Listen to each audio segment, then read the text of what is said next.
Mesdames et messieurs, bonjour, soyez les bienvenus dans Télé-Église.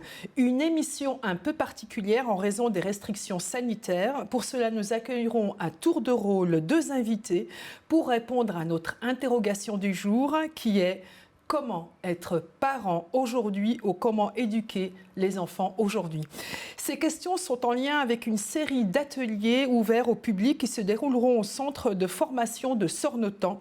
Nous parlerons de ces ateliers dans un deuxième temps avec notre seconde invitée, Anne-Dominique Grosvernier, formatrice pour Sornotan, psychologue et pédagogue. Pour commencer, je vais tout d'abord vous présenter ma première invitée.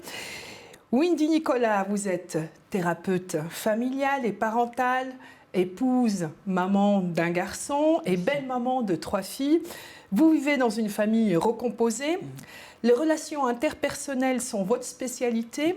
Qu'est-ce qui vous a amené à vous intéresser à ces relations-là en particulier ? Alors parce qu'en fait, ces relations-là, finalement, elles sont à la source des autres. C'est-à-dire que quand on accompagne des individus adultes, on se rend très vite compte que la matière première de l'adulte, c'est l'enfance. Et que si on veut participer un tant soit peu, ce qui est un peu mon ambition, à créer un monde un peu meilleur, à permettre aux gens d'être mieux dans leur peau et bien dans leur basket, à un moment, on s'intéresse à l'enfance, à tout ce qui va faire que l'enfant, justement, va être très bien lui-même et va devenir un adulte épanoui. Et du coup, c'est devenu le cœur de ma profession d'aujourd'hui.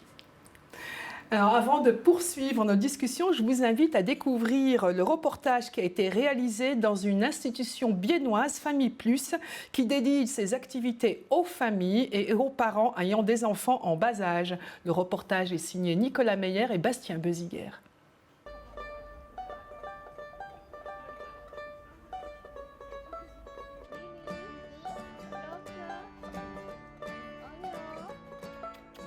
Ici, je viens presque toutes les semaines parce que j'adore ici. Il y a beaucoup d'activités. Maintenant, on a un petit coin avec des poules et c'est fantastique. On nourrit les poules. Il y a des activités pour les enfants. Il y a beaucoup de choses à faire. Donc, je viens presque toutes les semaines avec mon fils.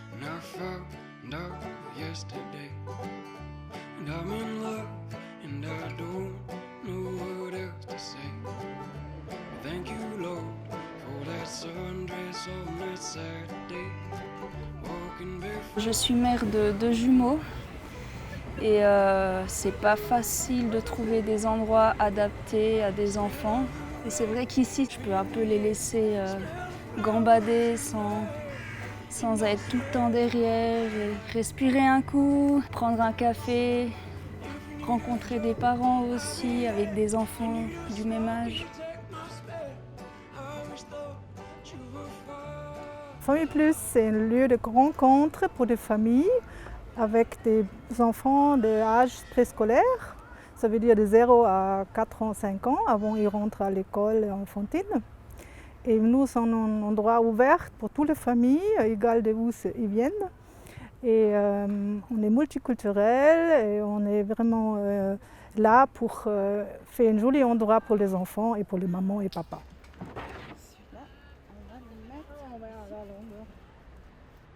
Ça répond à un besoin puisqu'il y a environ 5 000 à 6 000 visiteurs et visiteuses par an qui viennent ici.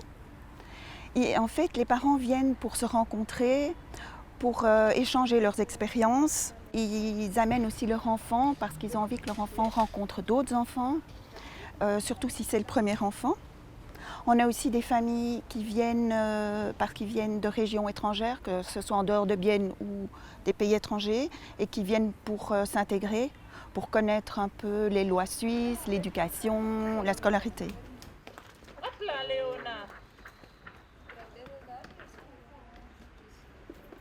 Il y a beaucoup de mamans qui ne viennent pas de Bienne, qui ne connaissent pas des autres mamans qui ont des enfants au même âge. Alors ils sont quelque part très isolés à la maison, ils ne savent pas où ils peuvent aller. Alors ils peuvent venir ici, c'est libre, c'est vraiment ouvert. Ils peuvent venir quand ils veulent, il n'y a pas une inscription nécessaire ou quelque chose à faire. Et, alors ils cherchent des contacts avec les autres et aussi pour les enfants, c'est très important d'avoir des contacts avec les autres enfants.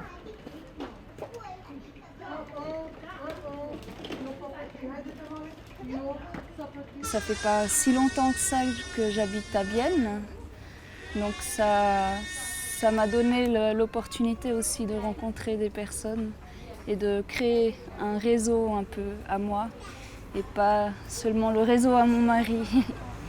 Et mon père étant diplomate, alors j'ai grandi un peu partout dans le monde, dans 10 pays différents. Donc c'est aussi l'occasion pour moi de retrouver mes racines parce que je suis suisse, je suis biennoise, mais je n'ai jamais vécu à Bienne par le passé.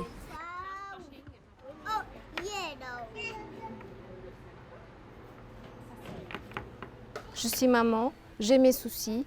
Et parfois, à la maison, on ne peut pas même parler, ou bien on est seul avec des enfants. Et on aimerait discuter, avoir de nouvelles idées, de partage avec des autres mamans. Et c'est ça qui est important ici, que les mamans, elles ont beaucoup de choses en commun. Et plus qu'elles imaginent, et voilà, elles arrivent ici, elles trouvent ça. Et c'est génial, c'est génial.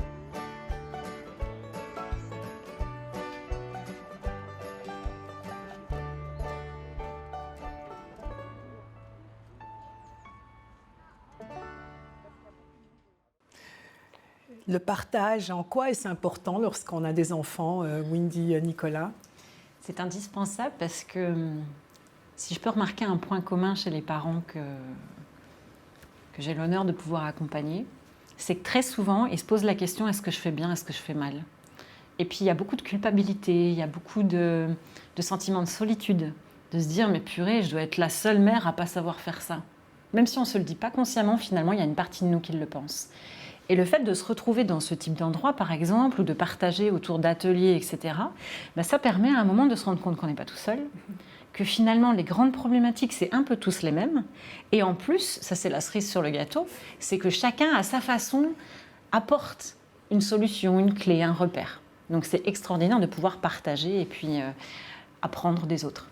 Justement, la famille est le premier lieu de socialisation pour un enfant. Elle a beaucoup subi de grands bouleversements au cours de ces dernières années. Quels sont les bouleversements auxquels elle a dû faire face ? Il y en a de plusieurs natures. Il y a déjà la nature même de la structure familiale, avec effectivement des familles qui sont plus éclatées, avec les familles monoparentales, les familles recomposées. Donc on a quelque chose qui est plus compliqué pour les parents, en termes de cohérence d'éducation qu'on donne, parce que quand on est séparé, être cohérent vis-à-vis d'un enfant alors que soi-même, on est parfois même en conflit avec l'autre, c'est beaucoup plus difficile. Donc la famille, elle est un petit peu plus étirée dans tous les sens, mais on a aussi des choses extrêmement positives dans ces évolutions familiales, notamment des rôles paternels qui changent, qui sont hyper intéressants, qui sont très dans le jeu, dans l'interaction avec l'enfant, où là on apporte quelque chose de très positif à l'enfant. Donc on peut dire que le papa s'investit un peu plus complètement, qu'auparavant. Exactement, et très différemment finalement. On l'avait un peu cantonné dans un rôle, et puis finalement il peut l'ouvrir ce rôle-là, pour son plaisir et pour le plus grand plaisir de ses enfants. Et en quoi le rôle des parents a-t-il évolué en étant une famille monoparentale, des familles recomposées, etc. Comment le rôle de la personne qui éduque a changé au cours de ces dernières années aussi? Alors le rôle finalement, si on prend les principes de base, il ne devrait pas trop évoluer, parce que les besoins finalement sont globalement les mêmes. Par contre, les parents font face à des émotions qu'il n'y avait pas avant. Notamment l'émotion de culpabilité quand on se sépare. Parce qu'on se sent coupable souvent d'avoir fait mal à son enfant. Et ça, c'est compliqué pour une maman ou pour un papa.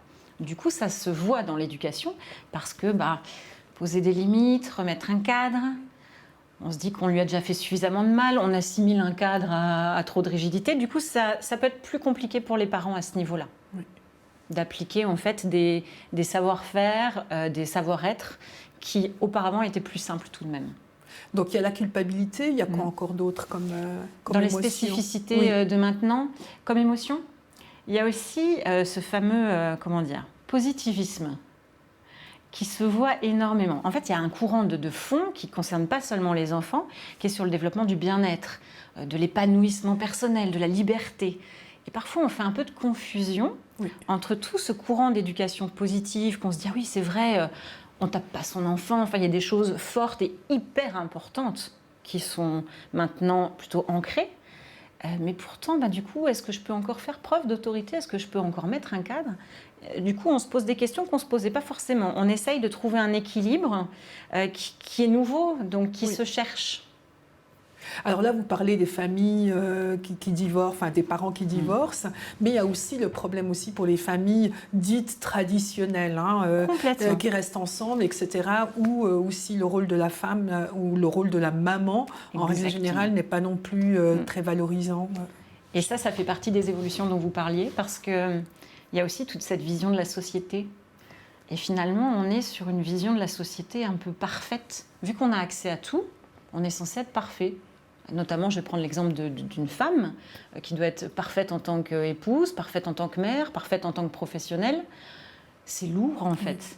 Et par exemple, une femme qui va choisir quelque chose de différent en fonction de ses valeurs, peut-être un rôle un peu plus traditionnel, entre guillemets, je ne sais pas si le terme est exact, mais en tout cas qui va vouloir, par exemple, rester à la maison, s'occuper de ses enfants, parfois elle peut avoir des difficultés, voire presque de la honte à l'afficher, alors que ça correspond à ses valeurs.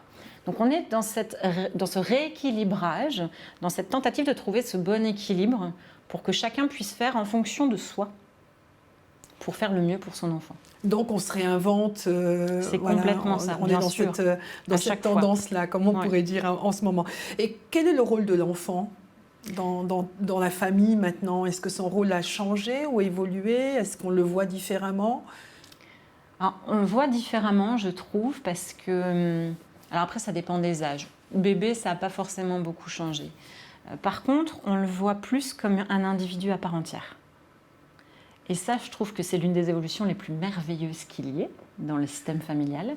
C'est que c'est vraiment un petit bonhomme ou un petit bout de femme qui est pas seulement un adulte en devenir, mais également une personne à l'instant T, qu'on prend plus en considération, qu'on va... plus écouter, qu'on va plus faire parler, on s'occupe plus de ses émotions, on va aller justement développer son système émotionnel et comme vous disiez tout à l'heure également, les capacités relationnelles, ses compétences relationnelles. Donc ça, c'est un aspect positif. Complètement, c'est complètement positif. Ça, c'est une évolution que je considère effectivement comme extrêmement positive. Et quels sont les nouveaux soucis éducatifs auxquels vous êtes confrontés dans le cadre de vos thérapies avec les familles? Alors les nouveaux soucis éducatifs, essentiellement la gestion de la culpabilité en cas de séparation, ça c'est vraiment l'un des nœuds. Et puis il y a un souci qui est très particulier, je trouve, qui est justement avec cette vague de liberté, d'épanouissement personnel et tout, ce qui est possible pour nous, du coup, parfois on a tendance à projeter sur son enfant. C'est-à-dire que, par exemple, imaginons qu'on a eu une enfance assez... On était plutôt timide, on était plutôt réservé, en retrait, etc., en place d'enfant un peu ancestral, qui ne parle pas, grosso modo. Et puis là, du coup, notre enfant, on peut lui offrir de l'épanouissement, de la liberté, du coup, on lui laisse un peu tout faire. Oui. C'est là où cette notion d'équilibre revient en question, où c'est extraordinaire de favoriser l'épanouissement de son enfant, mais il est également indispensable, parce que ça ne change pas. L'enfant a besoin d'un cadre et d'être sécurisé, et ce cadre le lui permet. Et quand les tensions naissent entre les enfants et les parents, ou entre les parents et leurs enfants, comment et quand réagir? Tout de suite. Oui, ok.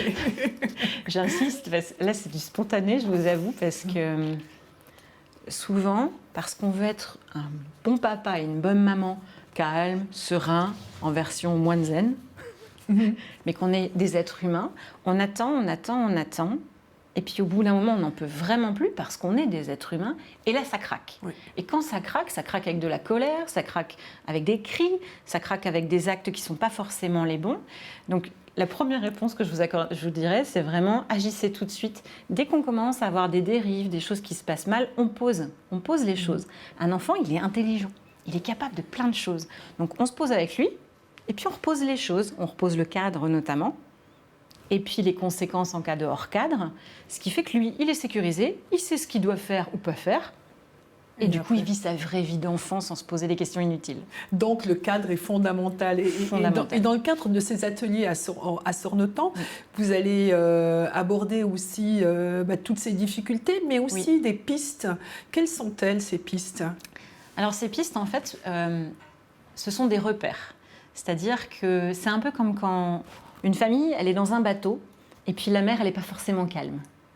Les vents ne sont pas forcément cléments. Ah oui, toujours. Parfois, c'est des tempêtes de fou. Ou parfois, c'est pétole, c'est-à-dire qu'il n'y a rien et rien n'avance. Quelles que soient les conditions autour, il faut qu'à un moment, chaque parent puisse avoir des phares. Savoir vers où aller, un cap à suivre. Et c'est vraiment ces notions-là que je mets en avant avec 4 phares particuliers. Le premier, c'est l'amour inconditionnel. On en parle souvent, mais c'est un amour bien particulier parce que c'est un amour pour accompagner l'enfant à partir un jour. Oui. Contrairement à l'amour amoureux qui est fait plutôt pour rester ensemble. Le deuxième phare, c'est la confiance mutuelle, réciproque.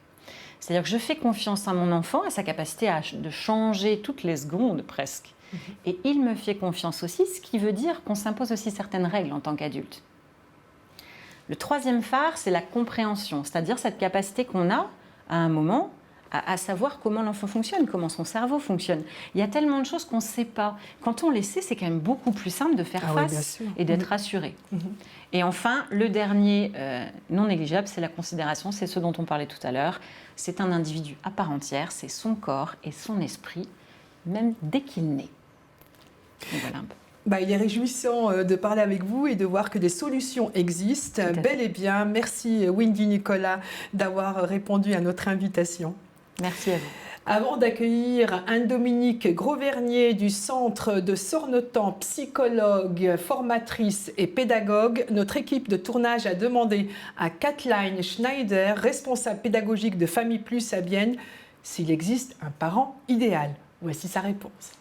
Bon, je pense que les parents idéaux, ça n'existe pas, mais que l'important pour les parents, c'est de donner son temps à son enfant, d'être disponible et de savoir que c'est, à mon avis, une des tâches les plus importantes qu'on a dans notre vie, c'est éduquer nos enfants. Et donc, voilà, il faut être prêt à le faire, être disponible. Ça ne va pas être facile, mais ça va être passionnant. Dans la relation parent-enfant, il me semble important les liens affectifs. L'affection qu'on donne à son enfant, je pense que ça va influencer sur tout le développement de l'enfant. Donc l'enfant aura besoin qu'on s'occupe de lui, qu'on l'encourage dans son développement. Les parents doivent lui donner confiance, faire qu'il ait un lieu stimulant autour de lui. Pour l'instant, il y a beaucoup l'idée de l'enfant roi, l'enfant peut tout faire et ça, je pense que ce n'est pas une aide pour l'enfant, de le laisser tout faire. Donc il faut qu'il y ait des règles, des repères, toujours modestement, d'une manière réfléchie. Mais j'ai l'impression qu'à l'heure actuelle, on n'ose plus trop dire non à son enfant.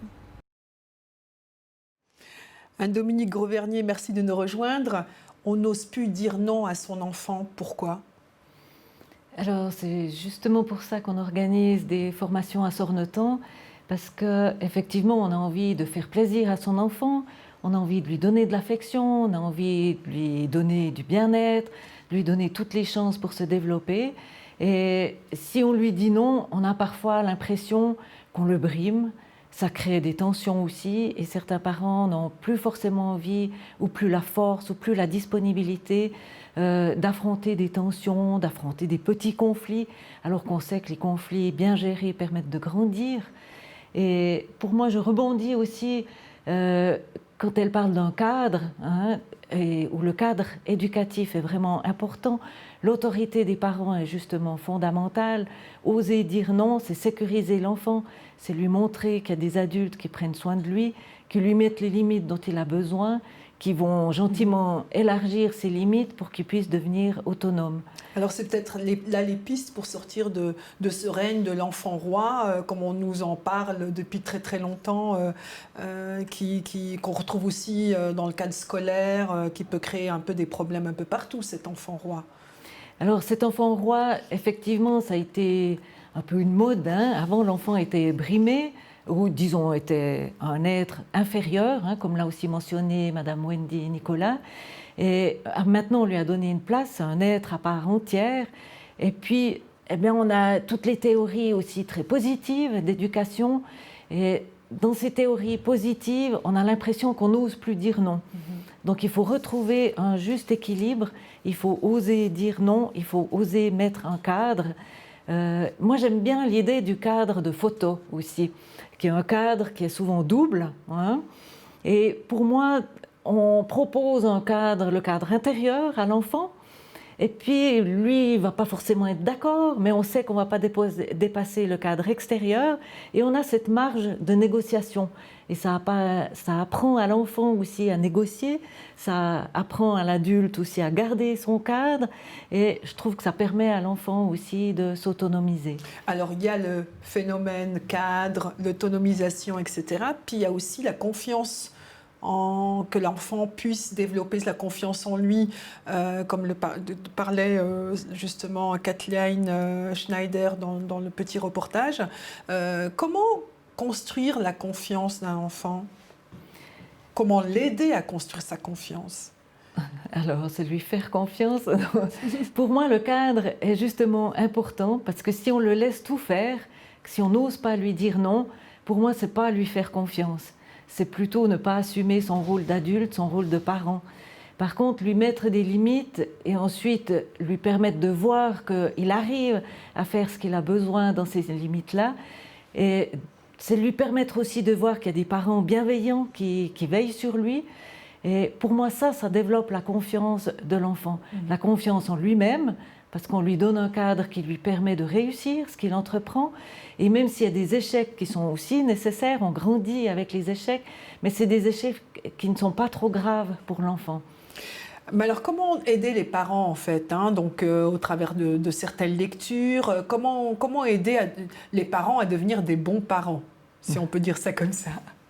Alors, il y a effectivement énormément de livres à découvrir, à lire. Il y a énormément de choses sur Internet aussi, sur les réseaux sociaux.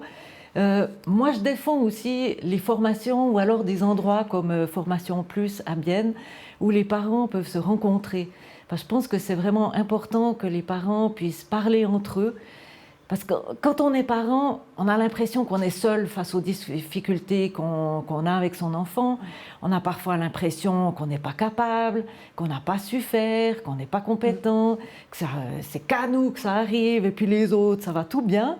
Hein, et de découvrir que non, les autres parents vivent la même chose, ça fait du bien. Oui. Ça permet aussi de chercher ensemble des pistes de solutions.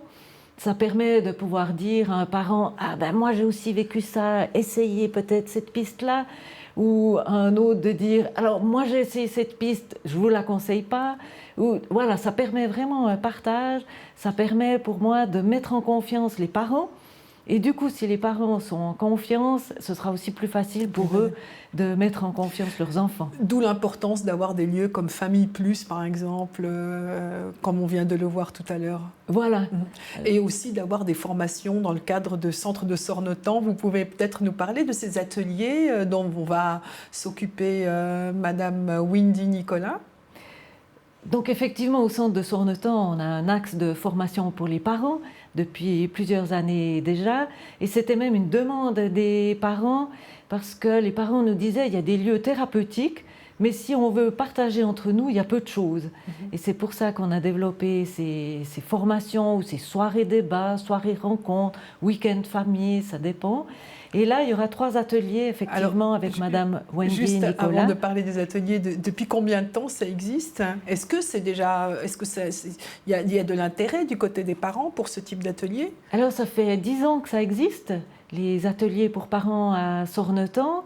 Et il y a même eu une demande d'avoir des ateliers ou des journées de formation qui réunissent les parents et les professionnels de l'éducation.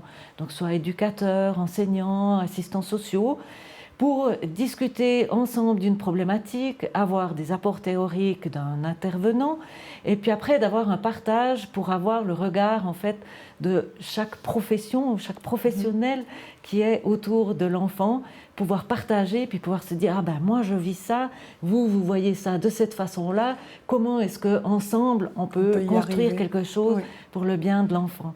Alors justement, pour le bien de l'enfant, il y a ces ateliers, enfin plutôt pour le bien des parents avant toute chose. Est-ce que vous pouvez nous parler de ces ateliers? Alors il y aura 3 ateliers avec Madame Wendy Nicolas en septembre, novembre et au mois de mars. Elle a parlé des 4 piliers fondamentaux, Donc ces 4 piliers sont traités dans les 2 premiers ateliers, en septembre et en novembre. Et après, volontairement, on a laissé un certain temps avant le dernier atelier pour que les parents puissent essayer de mettre en pratique ce qu'ils auront découvert dans ces ateliers et revenir au mois de mars avec leur réussite, leur joie, leurs questions, leurs soucis, et puis qu'il y ait un partage à ce moment-là aussi sur ce qu'ils ont vécu. Alors il y a aussi d'autres formations au centre de Sornotan. Vous pouvez vite nous en dire quelques-unes encore qui viennent? Alors il y aura aussi une journée sur les crises des enfants, parce que je pense qu'en tant que parents ou professionnels de l'éducation, on est régulièrement confronté à un enfant qui tout à coup fait une crise. Et là, il y aura une journée pour savoir qu'est-ce que ça signifie une crise d'un enfant, parce que ce n'est pas forcément négatif, et comment est-ce qu'on peut accompagner un enfant dans sa crise. Donc là, c'est une journée qui aura lieu le 3 octobre.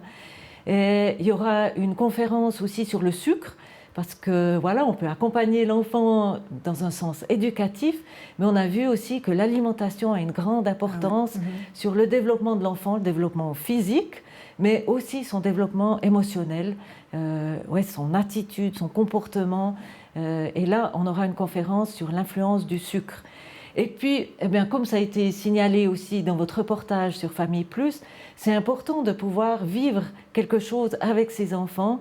Et là, il y aura une journée en forêt. Parce que pour nous aussi, c'est un petit peu vivre en harmonie avec la nature. Si on veut vivre bien dans sa famille, il faut vivre bien aussi avec son environnement. Et là, il y aura une journée en forêt pour les familles où on va même planter des arbres. On va apprendre à vivre dans une forêt, à savoir comment on vit une forêt. Donc, c'est important pour nous d'avoir des ateliers pour les parents qui puissent réfléchir entre eux, mais d'avoir aussi des moments pour les familles.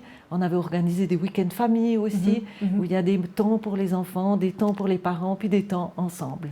Merci beaucoup, Anne-Dominique Gros-Vernier, pour toutes ces précisions. Merci à vous. Avant de conclure, et si vous êtes intéressé par ces ateliers et puis par toutes les autres activités autour de l'enfance et des parents, je vous renvoie au site internet du centre de Sornotan. Merci de votre attention. À tout bientôt dans Télé-Église.